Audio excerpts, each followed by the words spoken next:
Good evening, everyone. It is Monday, and we are here with Where's Your Heart? Championing vulnerability as a core human strength.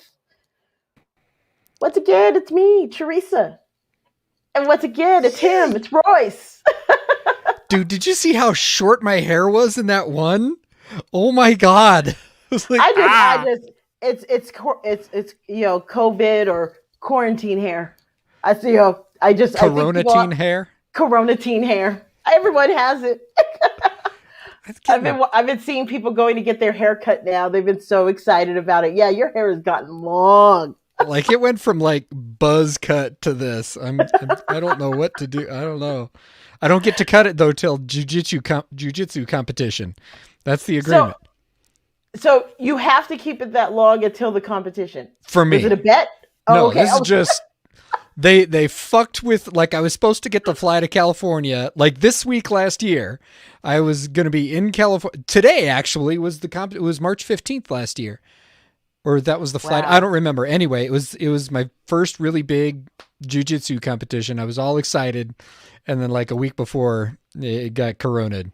So yeah, I've been looking at Facebook as it's popping up memories, which is like exciting and sad at the same time because, I was like, I got to see when I would have been at Sundance, and I got to see that I would have been in Vegas next month, and and just knowing that we went through the expo, it's like sometimes memories, let's just not share them. Facebook. Sometimes it's okay. Yeah, sometimes it's okay, but it's just like, oh. So I'm excited that things are, slowly opening, and at least here in New Mexico, it's been cautious on how the opening is happening, and I'm glad about that. So I'm just continuing to see what else opens. I'm glad Meow Wolf is now open, and I plan to take my friend there. He's never been there. So nice. I think that's going to be a really cool experience for him. So yeah, I'm just excited with everything opening up. It's feeling good and normal. Like it's starting to feel normal again. I'm so far from normal. I'm just like, call me when I get the vaccine. Like until then, I'm coroned. So, and we have hi Kelly. Hey, good Kelly. To see you. And our friend Ted, coroned as a verb. It's true. We got to verb that. It's got to be done. And thank you to them for watching us on our YouTube channel. If you have not heard, the end of this month. Actually, are we at the end of this month now? I'm not even sure what date it is. We have one more broadcast that goes live to Facebook. That's it. So yeah, we have one more broadcast. We'll be going live to Facebook. After that, you can see Where's Your Heart on our YouTube channel. So if you haven't already, if you haven't told your friends and family, make sure that they go to our YouTube channel, click that subscribe button so they can get a glimpse at all our episodes that we've done so far, and hit the notification bell so you know when new content has arrived. Yeah. Well, I'll make sure I got that in there. I was impressed. Like that was so smooth. I was like, it was almost like you planned it. That was impressive. Yeah. Been working on it. Well played. So we do this every week, and I feel like we never prepare for it. It's so on the fly now, but we always have our gratitude that we do every week. And I feel like I've been starting. So do you? Yes, I do. You? That's because you went first last week for the first time in like 3 months. Well, I went first last week. All right. And there you go. Oh God. No, okay. So,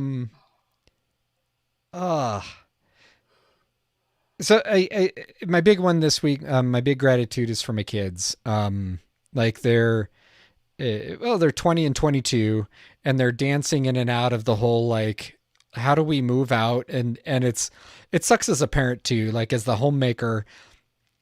Like I had kids at 24, and like, there was part of me that was just like I broke down crying when I found out we were pregnant. Like it was just like, my life is over. Like as I have known it, life is over. Wow. And I don't mean like it terrible. Like I always wanted kids. I love my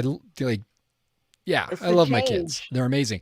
But it also meant like there was a whole bunch of stuff in life that just got scrapped. you know. Now the fun part is they're like in their like launch phase when I'm still in midlife and I still have the energy to do shit and enjoy it. So there's the fun part. But I'm really grateful for like how they're dancing with this. We helped Madison move into a new apartment this morning, and like, you know, the just open communication and being able to talk about things is just very different than it was with me and my parents when I was in that phase. Mm-hmm. So yeah, like I'm grateful for that. I'm grateful for that relationship. I'm grateful for the way they're walking in the world in spite of the things that they've survived. Today's topic is close to home for me. Yeah. And for me personally, like the abuse that I have survived, and for what these two kids have survived. And, you know, my worst fears when we were going through all that shit and then seeing where they're at now and going, you know, they're okay. You know, we can survive this shit. So, yeah, I think that's the gratitude that I don't know. I wasn't sure how I was going to say it. So there you go. Well, I also have to have my kids for gratitude this week. You know, a lot's happened over the past 2 weeks. There's Oh, even been a um, kind of touching on the topic of careers in kids. And it's oh, funny how you say when you found out that you had kids that you were like, something's got scrapped. In my case, I just was always like, that's not going to change whatever plans I made. yeah, And over the 20 years that I've had my businesses, I've learned that while I still believe you can have it all, it's just that you have to really prioritize what comes first. Like it's yep, going to come in stages. But over the 20 years, it's in a sense that my family was sacrificed in order for me to do well at work, or if I was focusing on family, then the work got sacrificed. yep, um, but I do have these moments, especially this past week, that I think to myself, gosh, I'm surprised my kids don't hate me. I'm surprised, like, all the therapy, when they go through therapy, I was waiting for that moment that they were going to oh be like, yeah, you weren't really there and you were always working. And then there was a moment that my daughter, sorry, my daughter would see things that I had done, videos that would come up that she didn't know about, and she would look at me, why aren't you famous yet? oh, And I was just like, fame isn't important to me. I just like the stuff I get to do. She's like, well, you do really cool stuff. And I'm like so excited when I oh, show my friends, like she shows her friends stuff. And I'm like, oh my God, my daughter likes me. My kids like me. So I oh, have, yeah, yeah. So, yeah, there was this moment that it was, I was told that because I had a career, that I was a lesser than parent, yep, and it just now I realize that that's not the case. And yeah, it's like anybody you could do you can do what you're passionate about and still be there for your family. Is the one thing I got from just being with my kids and hearing that. So I'm yeah, grateful for that. yeah. We do them differently, but you can do them both.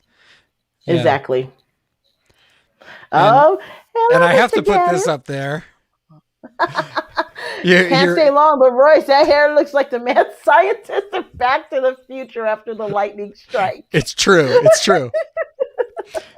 My it's so fun because like when I grow my like my dad's hair is really this way. He gets a full on fro going, and it's a really it's one of the little like I talk about the invisibility of my dad's family's Hmm. Latinx heritage, but this is one of the places where the Portuguese DNA can really show through as our wild hair. But his is really it's very clear with him. Mine it just like gets uncontrollable. It doesn't do the full thing. It just gets I remember my dad's fro. That stuff was like out to oh here. god. Like There's a picture of my dad from the 70s and it's and it was oh yes, well, I father. remember I remember when I got real scared about cutting, when because I went through my hair stages, and the hair stage I went through that I finally was like, I'm sick of hair, and I cut it all off. It Oh was the yeah. most frightening moment in my life. Now I'm back to the stage of like, I really just want to relax my hair again. I want to be able to run my fingers through it. So I think I'm back at that stage. So for all you know, like next week, I'm gonna have like completely relaxed hair. It's gonna Awesome. be really interesting. Yeah, I mean, there's the thing, just love it where it's at, and exactly. if you don't like Well, where it's at, change it. exactly. I just, it's like growing up, I now realize it's just hair. Yep. It's just hair. And that's, people use it to express themselves in many ways. And now I realize I can do that too. I can do it too. I've never colored my hair. That's something I want to try at some point. Yeah, color scares me. Color. But. Oh, well played. Yes. I see what you did there. Color scares me in the sense of like, it's funny. I work with color every day, but when it comes to like painting it on my walls or putting it in my hair, Do you have I tattoos know I could change it. Yeah. Yeah, I have tattoos. Okay. All right. Yeah. And I know the color's not even permanent. It could come out, but yeah, I'm just like that initial, if I screw up, it's going to haunt me. It's going to haunt me until it, comes out. Oh, and we have some sibling. Oh, see, we both tapped on it. Yeah, we did. We have a little sibling fun going on here. Nicholas saying, I have a picture of Ted with the full shoulder to shoulder Carrot Top Ginger Dome. We must see that picture. And I was going to say, I don't know how this gets posted, but this needs to happen. That needs to be shared on our page. Please go to Where's Your Heart on Facebook and share the love. Oh my God, that's amazing. I'm sure Ted will be very happy to see that too. So today's ready? show, yeah, I'm ready to do this. Let's do this. I don't know if we're ready, but yeah. After last week's show, I mean, if this week's show is going to teach us anything, we're going to have to space out our shows that really just tug at your heart. The emotionally heavy ones. Very emotionally heavy shows. Yep. And we have another one this week, but it is definitely one that we always wanted to discuss. Yeah. Because many have survived abuse. Even when we put out the horn to see who we wanted as guests, it was overwhelming. So I'm really excited that we're getting to do this show today. Yeah, no, absolutely. And the variety of types of abuse, like the different, and the different sources. And I think it's really important to recognize that just as varietous as human beings are, abuse is just as varietous. Absolutely. I think that's the challenge. It doesn't just look like one thing. It's important, I think, from the get-go to recognize that bit. Yeah. So yeah. As always, folks, throw your questions in the chat. As we bring our guests on, something I forgot to tell our guests ahead of time is look at the right side of the screen. You'll see a little private chat. That's just for the 4 of us that are on the show. And then you'll see comments. And that's actually comments from Facebook or YouTube, Twitch. Everything is all put there. Although starting next week, that'll just show YouTube. Yes, it will. Not next week, the week after. The week after. And so keep in mind, everybody who's viewing today, please share your thoughts, share questions. We really want this to be a very interactive experience today. And know that our guests, I have to say thank you for coming on and sharing your experience. It's not easy, but I'm glad that you're doing it because it's going to help a lot of people out there. Yeah, absolutely. You want to kick it off? Yes, I will. Introducing Nina Sisneros. She's proud of the fact that she was able to raise her children to be loving, generous, and empathetic young adults, which needs to happen with a lot more kids.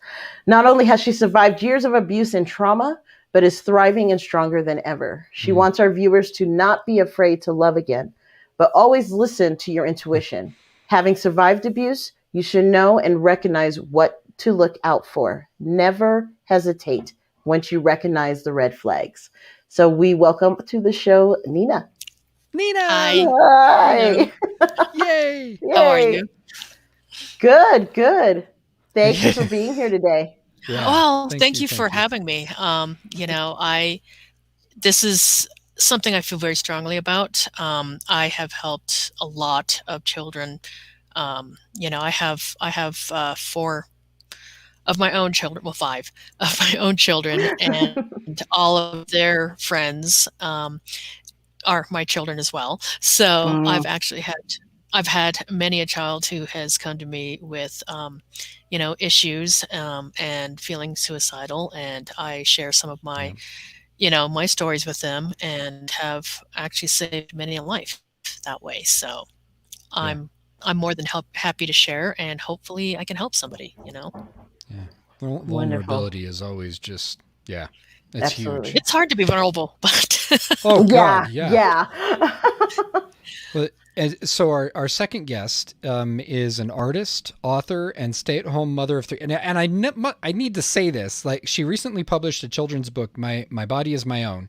And when I first looked at this book, I was like, oh my God, these pictures are amazing. And I immediately messaged her, like, this is incredible. Like, the art is gorgeous. It's just incredible. And she's like, yeah, well, art. I was originally more of an on the artist end of things. I'm like, oh my God. So anyway, I'm a fanboy here.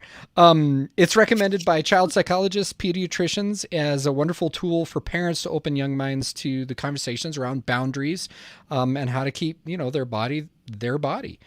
She's also published a parent's guide to talking about consent with their children through the age of 16, and in wonderful developmental phases. I might add, I know Lauren really well. She's our next guest is Lauren Carlson. Um, she and I had an amazing shared experience a couple weeks ago, or no, a couple months ago, and that will be going out on my podcast starting next Monday in episodes. So look for that also, folks, because she just, yeah, Lauren, yeah, thank you for being here. Thank you for Hi, thanks for the having me. generosity. Yes, I feel like I know Royce very well. Too well. For someone that I don't even know, what time zone he lives in. So, so yes. Y'all, we had some fun with time zones Oh, today. man.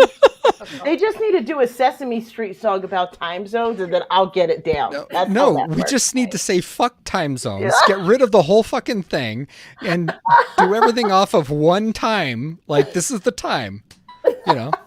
There it We is. still have daylight savings here. That is not happening. Yeah. We still have the imperial system. What are we talking about? So thank you again for being on the show. And honestly, I'm not even sure how to start this. This is how we felt last week. Yeah.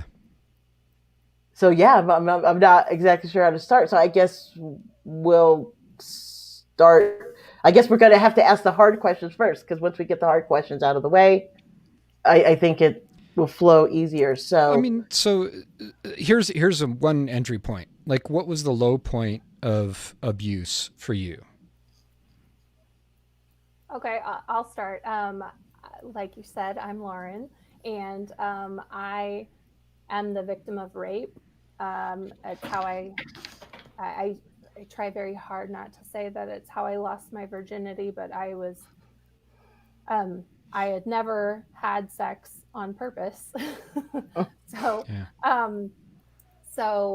it was a long time ago, but it was the trauma for me was not being able to talk about it, because it was more, if you just don't talk about it, then it didn't happen, or everyone else can be okay in the room, because they don't have to think about it if you pretend like you're not thinking about it. So for me, not having the tools to even speak about it was really the low point. It became so much more than the actual event. The event I could talk about all day now, and it wouldn't really affect me. It was the lack of, I don't want to say support. I'm married, happily married, and have kids who are great and perfect and wonderful. But it was the lack of my understanding that I'm allowed to be sad forever about it. And I felt like I couldn't bring it up if it was an uncomfortable topic and someone said something that was almost inviting me to say something about it. I still felt like it was rude for me to bring down the room. And it was 3 years ago, and I said, if I'm uncomfortable, I don't really care if they're going to be uncomfortable. So I just, Mhm. I even had a conversation with my husband and said, I'm going to start saying this at kids' birthday parties or like at an appropriate time. I'm not like, Yeah. ruining Christmas on purpose, but, but, But but I'm I not going to keep will. it a secret anymore. Right. Mhm. So Yeah. that was when it took 13 years for me to say, I'm allowed to talk about it. It's like we don't tell cancer patients not to Yeah. talk about their cancer because it might ruin the party. So that was it got to 13 years of that, Mm. and that's really where I found my healing. Yeah. Yeah. And what about you, Nina? The hardest thing for me is when I was about 4 years old, I was brought to the United States from Vietnam and was in therapy with a family therapist who was very, very abusive physically, mentally, emotionally. And then she ended Oh, up adopting me, which was really wonderful. And so I wow. grew up with her abuse for, 10 years. Um, and she was a major narcissist. It was really, really difficult. And I went straight from her to a schizophrenic boyfriend slash turned into husband who was also a narcissist. And so the hardest thing for me was, you know, standing up to my husband and realizing that everything that he did to me was not deserved. Like, I didn't deserve any of the stuff he did to me, any of the stuff that he said to me. It's just like, I Let's finally. just repeat that, please.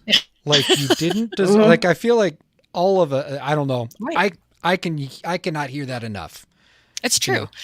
I didn't deserve it. And for the longest time, he would try to tell me, oh, you're just a bitch. You're just a this. You're just a that. And it's like, after 10 years of that and having two little girls that I was like, my little girls see this happening and they're growing up thinking that this is normal and it's not. This is not normal. Yeah. This is not okay.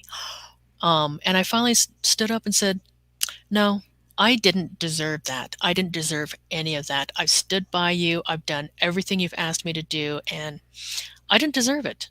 And I Yeah. still don't deserve it and I'm not going to take it anymore. That was when I finally started to break away and become my own person. I'm struck by the fact that in telling your low points, both of you also pointed toward your turning point. Mhm. Like, Because you don't know if it's a low point until it starts to go back up. Exactly. You yeah, Right? I don't mean, You know wouldn't have when you've known hit rock bottom until until you you're start to go up. done doing that. Exactly. Yeah. Hmm. yeah, yeah. No, and in the Lauren, your messaging around the like not being able to talk about it. It's interesting because I got a note from a friend who has cancer who says he can't talk about it. Like Right. who's saying the same thing.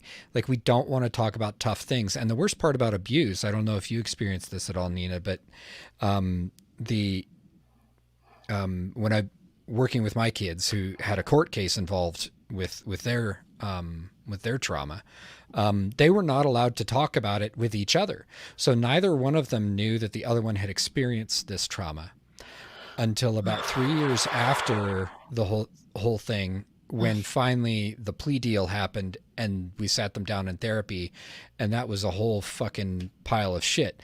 But it's just, I mean, it's one of the worst parts about the way we do this is sometimes legally we're not allowed to say anything about what we've endured. And so like I don't think we even begin to realize how much strength we take from each other in talking about, in hearing somebody else, when you say, Nina, I had to walk away with these two little girls. Hmm. It just comes right into the pit of my stomach. Like, holy shit. Like, I get that. Say more, because, Well, and that's the thing. I've talked to many people, men and women, who have children and who are like, they're being abused by their spouse, and it's just like, I didn't walk away for myself. I yeah, walked away from my kids. And that's yeah, the thing. It's like Mhm. I was yeah, at the point where I didn't think I deserved any better because I literally went through 10 years of hell with a mother who supposedly loved me, through another 10 years of hell with a husband who supposedly loved me. So I literally believed, both of them, that I deserved this. Yeah. But when I looked at my little girls and realized they don't deserve this, and neither do I, Yeah. that was my turning point. That's when I said, I'm done. I need to survive for my kids. Yeah. That's interesting too. The first time my spouse hit me, she was 9 months pregnant, and so that I had the opposite reaction. I was like, I have to endure this, like, because I can't leave because I will never know my child because I'm a dude. Like we were in California at the time, but I knew the odds of getting my kids. No one was going to believe it. I sat there crying on the phone with 911 dialed on the phone, and then couldn't push send because I knew no one would believe me. I was the one that was going to end up in jail that night if I'd have hit send. So yeah, I don't know how people without kids ever get that perspective. I honestly, I don't know how you pull yourself out of it. I don't Pull know. yourself out. That's not even the right way to say it. I don't know. Blah blah blah. I'm blobbing. Lauren, save us. One of the things that hearing other people talk about trauma, and so what I have done in my life is I always thought I will be a better mom because of what happened to me. Exactly. Just because I'll be a different mom. Not that I know things, but I at least know how to. If anything were to ever happen, I feel like I have a really good idea of what a victim is needing. And so I've turned that into a writing career where I can tell other parents who don't know what is it that, you know, what is it that your child will need or will want, or and everyone heals in a completely different way, but everyone, every victim wants to hear, oh, I believe you. God, Yes. yeah. And Exactly. it wasn't you. So there are a couple of things that I have done, and this has taken years and years, but I have rules for myself.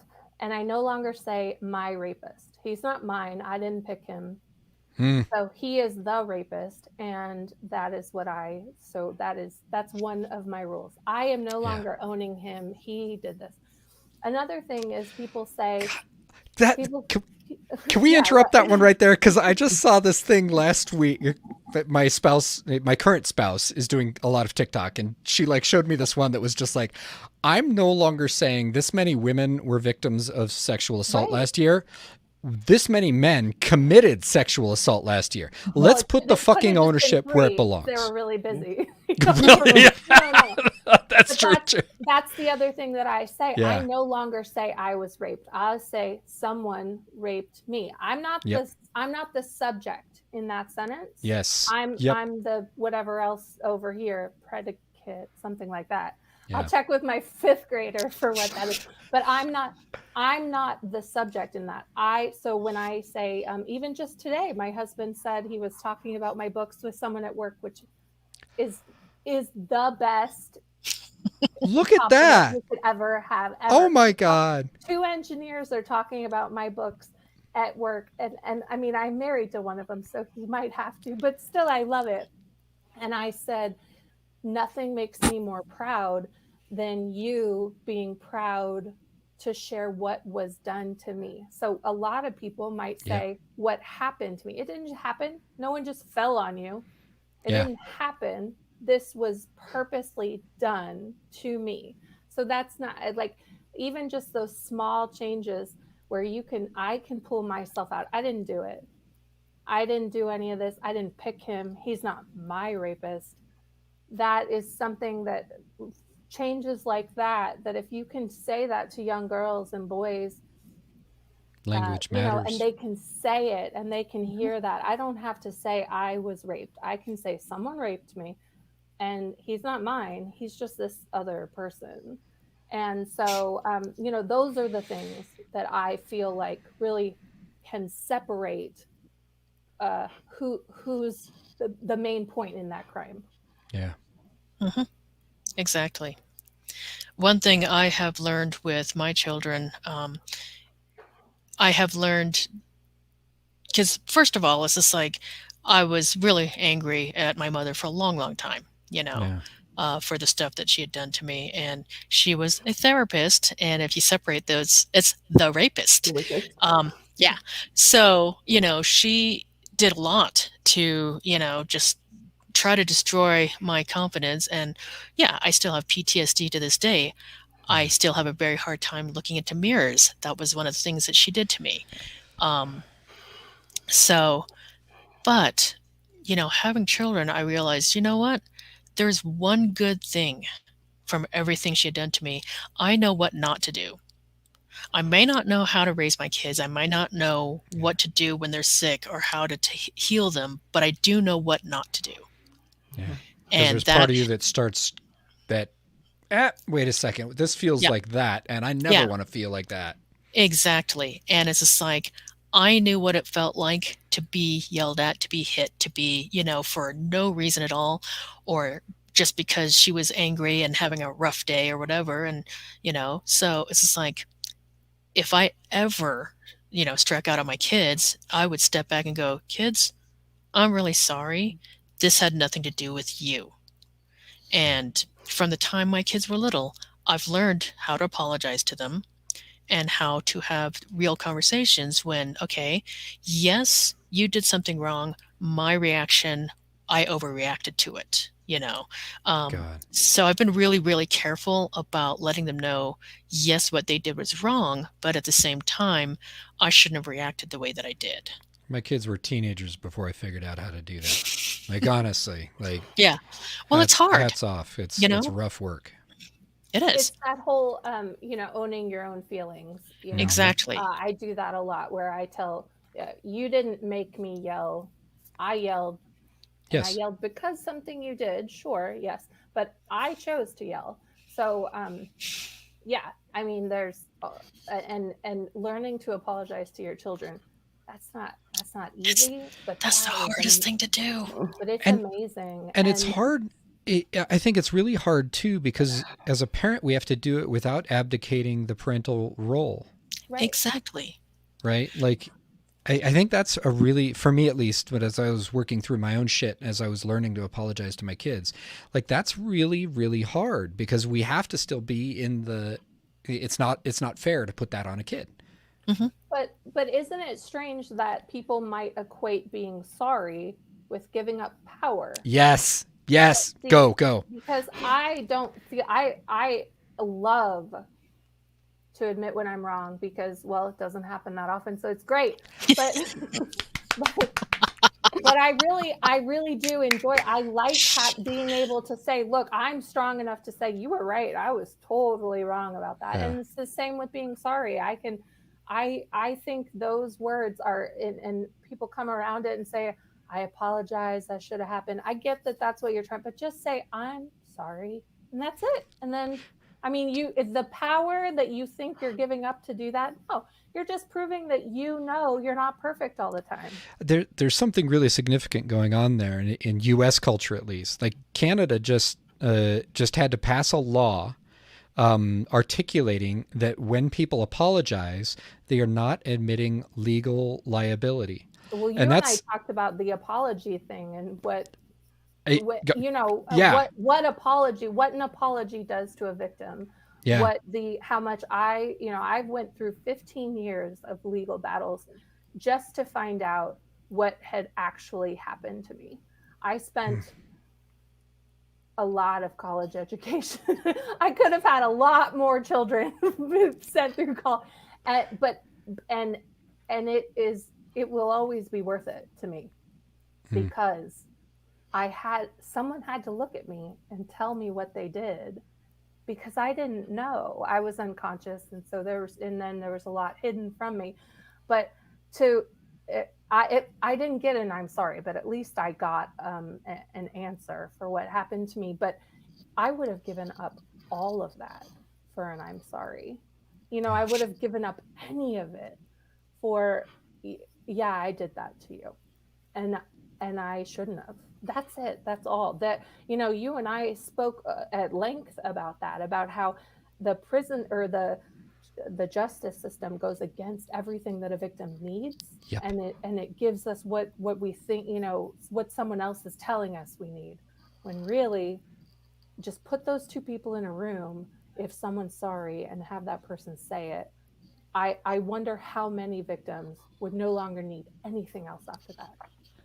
Yeah, it You know, really. sorry. Yeah, go. No, go, Nina. Go. Honestly, I feel like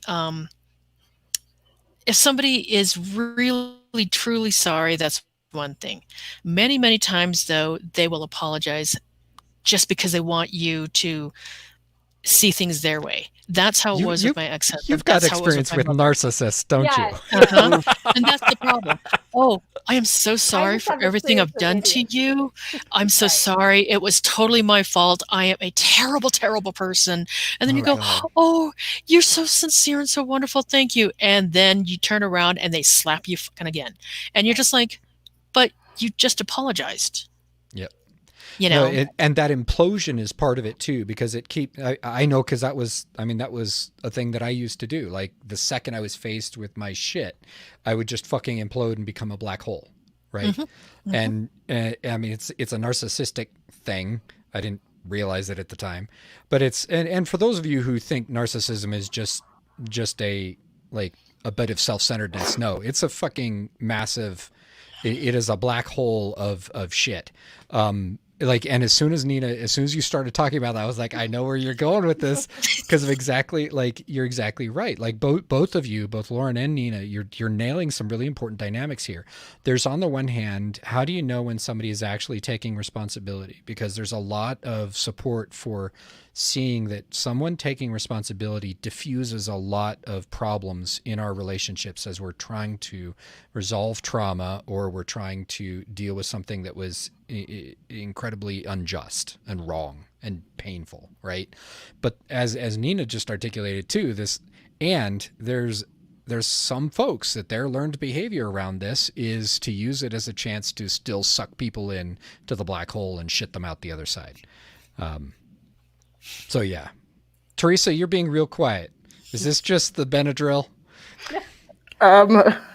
You okay? Sorry. No. Take your time. Yep.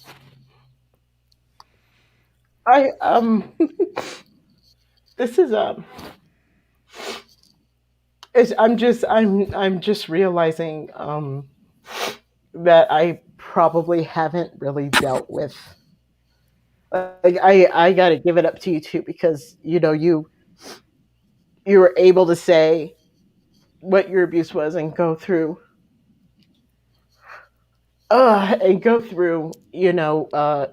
being able to talk about it. And a lot of people don't know, and I can't believe I'm about to do this on the show. A lot of people don't know that from the age of 7 to 11, I was molested by my downstairs neighbor. And I never told anyone. I finally told one person, a family member, and they thought I was kidding. They didn't believe me, and so and that was when I was 10. So I kept it quiet again for another year, and shared it with a person at school.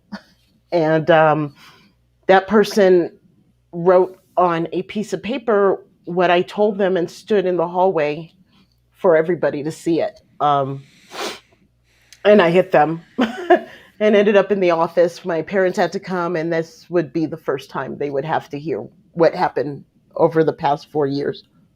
And I went to therapy and I talked to someone, but I'm just now realizing that being that I've now recently gotten out of a divorce, and I'm definitely not going to be at the point to say, I mean, we both me and my ex displayed abusive behavior throughout the marriage, mentally mostly.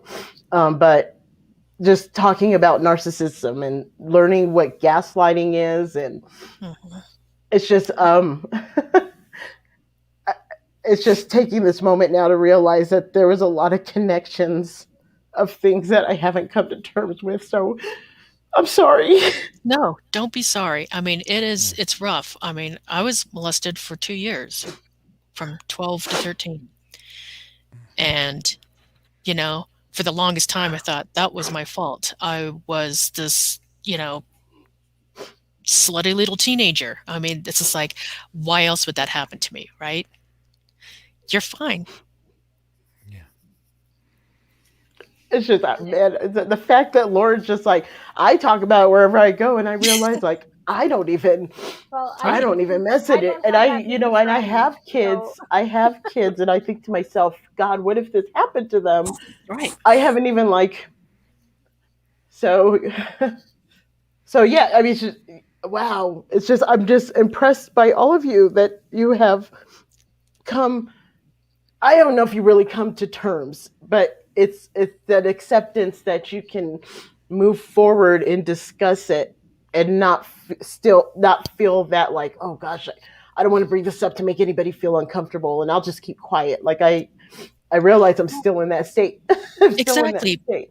You are And still in that state, and that's fine. And one thing you need to understand, though, there are so many people who've been through it, and so many people who need to hear this.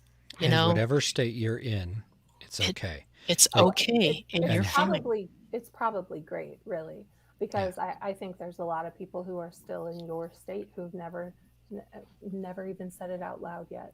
So Hmm. they look at me and they think, oh, see, I'm reacting way too much, or I'm not at the right level. I went through 15 years of that face. That's the amount of any parked car outside mm, my house for longer than it should have been. I had a panic attack just this past weekend. It's not pretty, and no No, one's ever over it, or no one's ever never. checked that off the list. And I can't protect my kids any Ugh. better than anyone else can. I yeah, just Exactly. know that what I do by talking about it is at least other people know they can talk about it. And so for me, that's empowering. That if I talk about it, not that I know more about it, but I know that I'm strong enough to do it, and I can say it. And so that's like Hmm. my it's become my job. I don't have an obligation to other victims. I don't feel like that at all, but I do feel like I have a chance to do mm. something with it. And so that's why I do it. And so practicing talking about it, but I look forward to telling my kids about it, which is strange. I've told all of my kids about my experiences Right. from the time, I got adopted to going through molestation, going through abuse with the first husband. They all know it. Every time, anytime they've asked, it's like, you really want to know? You're old enough. Here you go. This Right. is what When they happened ask to me. questions, then you Hmm. know that they're ready for the answer. Well, Exactly. my oldest is 10, so he knows that someone tried to hurt me, Hmm. which he believed was someone walked into a room and tried to punch his mom. So that's how when we first talked, when we first went to court, he was 7.5.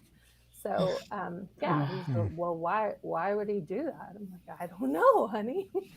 So but yes, so every time we have a conversation about it, it becomes different, and it'll be different with each kid just based off of. But that's what I love, is like it's important to be able to talk about it and say it. You're onto something I think that is vital, vital, vital. Like we have four very different reactions going on the screen right now, and Ted mentions here in response to "I haven't even yet." Victims have no obligation to heal and move forward. He says everyone has their own process, and I think Exactly. that's he's got some other zingers here too. He mentions it's a category in the DSM, including histrionic, which is what is partially being described, where the personality type emotionally literally can't handle a truthful recognition. It's also a trait of borderline personality has been getting a lot of attention lately. That's in the narcissistic family as well.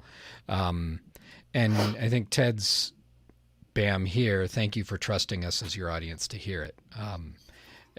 I think this is the hardest part about this is when we do things like this, we can't control who sees it, and it's terrifying in some senses, and for some of us, as Lauren said, it becomes exciting. Like It's being able to liberating. be like, yeah, I get to stand there and do something for me that is significant or heroic or liberating. Yeah, those are great. Right.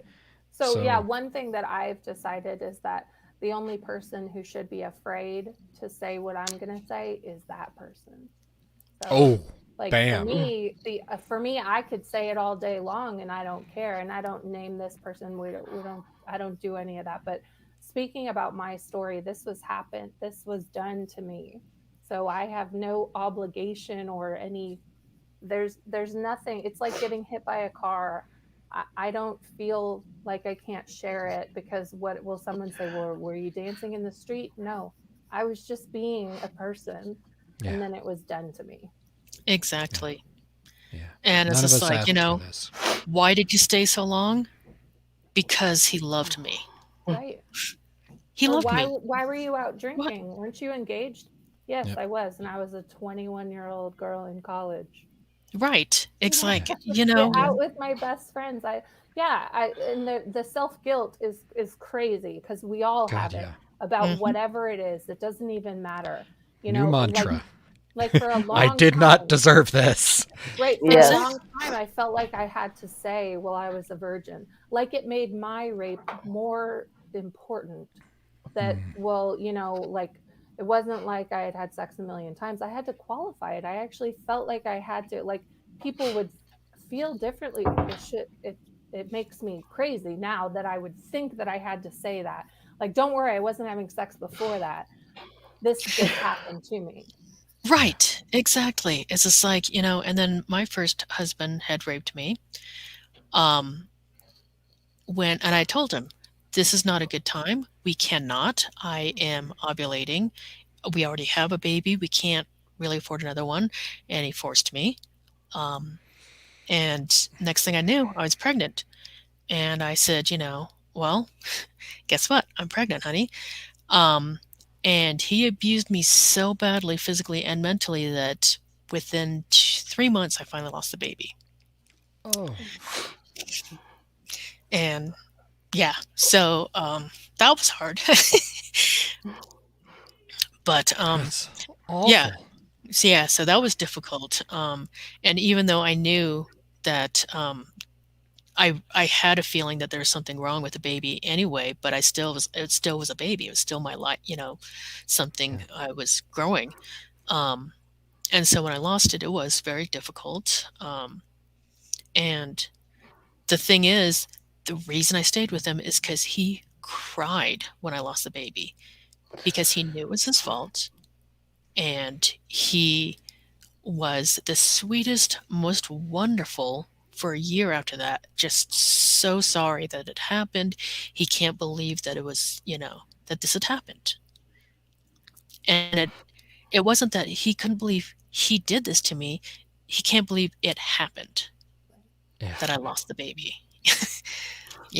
So I'm going to catch up on some more comments here because it's like we're rolling through some. This is, yeah. And I think this comment has a lot to do with what you just said, too, although she posted it a while ago. But the apologies are meaningless when not accompanied by changed behavior. I was looking at that one, and it's very true. It's very true. Yeah. So Nicola is mentioning here one of the hardest but most necessary lessons I've found to make space for is narcissists were made, not born. And she follows up, so often we can see the pain abuse cycle someone is playing into, but we also have a right to say no to being a participant in the cycle. Yeah. Yep. And I think just as importantly there, for at least for me at least, was also being able to say no to becoming that. Like that's awful. And also there's some love going out to you, Nina. Arena says, love you, Nina. Thank you for sharing, and thank you, everyone. And Guate Salva. Yeah, he's a friend of mine. He says, I'm here. Awesome.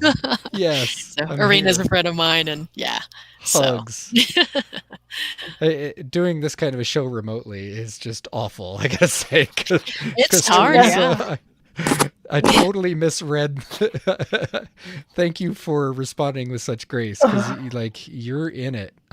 So yeah, I want to make I sure was that you're just being like, I taken haven't care said of. anything for like 20 minutes, and I'm sure he's gonna look at me and be like, "Why haven't you said anything?" And I'm like, "Oh crap!" It's like I just, And for some No. context, before the show, Teresa was like, "I've been taking a lot of, it wasn't Benadryl, but antihistamines, and I'm really yeah. tired." So I thought that's what was going on. That So, I yeah, knew that it's one thing to have you guys come on here and you're sharing your stories, and I thought to myself, and it's horrible to think I feel like a hypocrite that I couldn't like do what you guys No, were doing, and then I'm still sitting here. I'm just like, oh my god, I'll just let him talk. I'll just let him talk because because yeah, it's this hard. is Like not a very place where we little, judge. yeah, very little no people judgment. know, and it's a sense of I had to deal over the past 2 years of learning like about perception and Mm, realizing that I've put this mask on that people have just assumed, well, she's always a happy person or she's always is, so there's no way that they would have expected something like this to come out of my mouth. And because of the fact that I'm still working on the pleasing people thing, um I quite often, when I have these moments that I want to say something, I go back to no, that's not right. It's going to make them uncomfortable, and you don't want to make people uncomfortable. You should make them feel comfortable at all costs, yeah, so you don't because I mean, say in the anything. end, you're responsible for everybody's feelings and controlling Yeah, them. Exactly. Right. exactly, exactly. Teresa, I just want you to know I'm very, very proud of you. Me too. Yeah. I'm very, very proud of you. I And know how that hard it is. that people pleasing, that's God, yeah, that's to save you from a lot of the things. that That's the hurt. To save you defense, from more right? abuse. That's Hmm. that's the defense mechanism of it's fine. I'm fine. I'm fine. And Everything's that's, fine. you know what, until you're ready to do more than that, I'm fine is all. My mom Yep. told me some days all you have to do is survive. And that's it. And if you're in that for years, that's okay. Hmm. Because Yeah. that's all you have to do. You don't owe anyone else. You don't have to make them feel better. You don't have to make them sure that you're okay. All you have to do is get up. So like if you have days like that, that's fine. Even if Yeah. it's years, it's Right, exactly. as I long was as there for you're years. surviving. Right. Yeah. That's Hmm. it. And Kelly's. you you don't have to think of it as well, I'm down here, or I should be doing so. You are supposed to be feeling whatever you're feeling, and that's it. And you should not ask your body to do anything more than that. Hmm. Kelly's affirming that too. So much. This comment. So much love for you. Healing is a continuum. Not everyone's going to be at the same phase. And it's not going to look the same for everybody. I mean, you know this stuff, Teresa. I remember sitting Yeah. in the coffee shop at Flying Star the first time you told me I'm tired of being the one everyone thinks is the happy person. That was 3 years ago. I remember Yeah, you saying that. it was 3 years Like, ago. yeah, And I mean, it's funny as you all talk about narcissism. I didn't even know what that was. I had no idea what it was until I met somebody who, thank goodness, is not in my life anymore. um, that I considered a friend. That I realized that he was a narcissist. Like he essentially, I realized that narcissists will be able to tell you who a narcissist is. They'll be able to point out like all the traits of a Oh my God, narcissist. yes. And that's this Exactly. because person black did that. holes can't be in the Yeah, same. They have right. to avoid. And strangely enough, that's what he pointed out that I saw with my ex, but at the same time saw with him. So Mm, while it took me 20 years to realize what a narcissist was, and it took me being with this person, this friend, I learned in like 3 months. So I kind of felt like, well, at least I'm learning. Right, I'm right. learning, so That's a I good don't thing. keep that energy in my life. But Exactly. I just, I, yeah, it's kind of realizing that one abuse, if you, I guess I'm kind of feeling like if I had that moment to really look into what happened, and take that in and really work on it. I know this is a woulda, coulda, shoulda, but it makes me wonder, like, would I have spent 25 years with a person that essentially that was abusive? And like I said, I had my faults in it too. Um, and I can accept that, and it took therapy to realize that. But yeah, it's knowing that abuse in your life can control many aspects of it. And I just, looking back, when I go and look back at stuff, I just think to myself, okay, well, could I, if I did this, if I said this more, if I let this be heard more, would I be in a different place than I am right now? Oh, it's probably because my birthday's coming up and I have to, really think things Teresa, through lately. if you hadn't been in this place right now, we wouldn't have all just dropped into a totally vulnerable and feeling place on the show. I don't know if when you watch this back, you will see this whole show shifted. So I'm grateful for where you are right now. I'm grateful for who you are right now. I don't know if I would have met you if that other path had been taken. So all I have is gratitude for the courage that you are showing right now, and you've shown every day that I've known you for 7 years. Thank you, my friend. Thank you. And thank you for being my friend. I mean, you have been absolutely amazing. And you have been incredibly helpful over these past few years. Trust me. Thank you. So, yeah. it's time to wrap. I don't remember where the buttons are to push them to help us say that. But yeah, I was like, Teresa, if you feel like push, that's don't worry about it.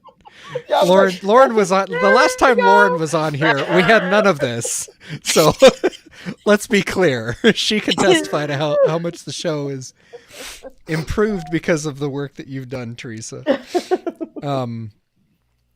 So I think there's the. What's the last word? Who wants to? Yeah. I think healing it's gonna look different. Surviving abuse never. Just like you said earlier, abuse doesn't look the same. Healing doesn't look the same. And no one has to do it in a certain time. It's something that I speak about when people talk to their children about it. Telling people where they should be or what they should be feeling or anything like that is only furthering the abuse, because you're making them feel like what they're now not only did something happen to them that maybe they already feel guilty, but now you're telling them they can't even feel this thing about it. And I think it's amazingly wonderful to just, like I said, everyone wants to hear, I believe you, and it wasn't your fault. Those two things. It's all that matters. And we have to be able to say that to ourselves too. I believe you, and it wasn't your fault. And you don't deserve this. You don't deserve this.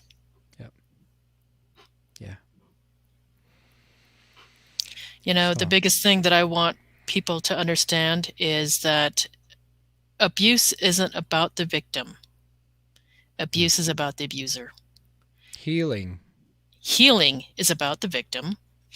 And just because you've been abused, and it doesn't matter how long, for a month or 25 years or 50 years, if you've been abused and you're coming out of that, you need to start trusting your own intuition and listening to yourself, because once you've been through it, you will understand what to look for and what to stay away from. I also have to say, like, give yourself a break if it happens again. Exactly. Because unfortunately, there's also endless variety in the human animal. As someone who walked back into those situations, but who, worse yet, I've had loved ones re-victimized, even after I knew what was happening, and it's always that question of, could I have stopped it? But so yeah, I think, as always, hold yourselves gently. When you're in the realm of evil shit's happening, and or evil shit is being done, and again, it's not your fault. You don't deserve it. Yeah, absolutely, y'all. Teresa, thank you. Thank you, Teresa. It was a privilege to be here with you today. I was, funny enough, when we were preparing for the show, of all things that came on this past week, which I'm sure many in America watched, was a documentary that came out, Allen versus Pharaoh. Yeah, And I I saw was that. unaware of Woody Allen, of what he did to his daughter, and his adopted daughter. And she was 7 when it happened. And I'm amazed I got through that documentary, because it's like I I just, it took me back to that place of like not being believed. Mm. And when, to find out, later, that when people started realizing, actors that were looking up to this man as a god because of what he did in movies, just now realizing like, oh wait, maybe I shouldn't be looking up to him because he did this to his daughter. And one of the actors, I believe it was Natalie Portman, looked at the camera and said, "I believe you, Dylan. I want you to know I believe you." And I just broke down, Oh because God. that is that is all I wanted to hear at 11. And uh, so thank you, you two, for, and Royce, because Royce has shared his. Thank you so much for helping me through just this episode, just saying this and just feeling, just having a place where I could. Because I honestly thought I would just sit here and be, I'll just listen. I'll just listen to everybody's story. But Yeah. thank you for allowing me that moment. You're welcome. Thank you for sharing. Yeah. It's a privilege to be here for it, y'all. Thank you, each of you, for being here, for being fully present, in spite of our fucking time zone bullshit mix up, Lauren. Thank you. She was so gracious, y'all. I know. You're so wonderful. She was on the show ready to go at like 3:30 this afternoon, y'all, because of anyway, time zones. So thank you, audience, for hanging in there too. This is touchy stuff. Please hold yourself gently. If you're having reactions here, reach out, please. Reach out to somebody on the show, reach out to a friend, somebody trusted, but know that you're not alone in whatever you're going through. If I could say one thing, ask your kids. Just ask them, because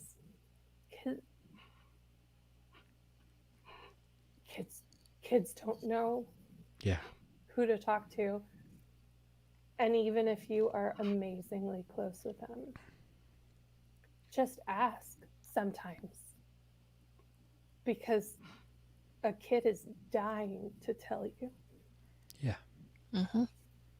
And the first story that they tell you will be the one that they're testing to see if they can trust you. Exactly. It's not even the whole story. Yeah. I know. Just ask. Just say, ask strange questions. Ask, what do you need? Is there anything you want to tell me? I say, put your kid in the car, just you and that person, so they don't even have to look at you. It's dark. Yep. And it's not face to face, and they know no one else is overhearing. Just ask. Yep. Because a kid is dying to tell you, and they just want like that one invitation. Yeah. Mm-hmm. We're going out with that, and a post from Nicola. She says, "Thank you so much to all of you for standing in your truth with us today." Yeah, and I think that's not just for the folks on the show. I think that's for all y'all that have watched this. And yeah. Thank you for being here today with us on Where's Your Heart, where we champion vulnerability as a core human strength. And you've seen a parade of it today. Thank you all. Thank you.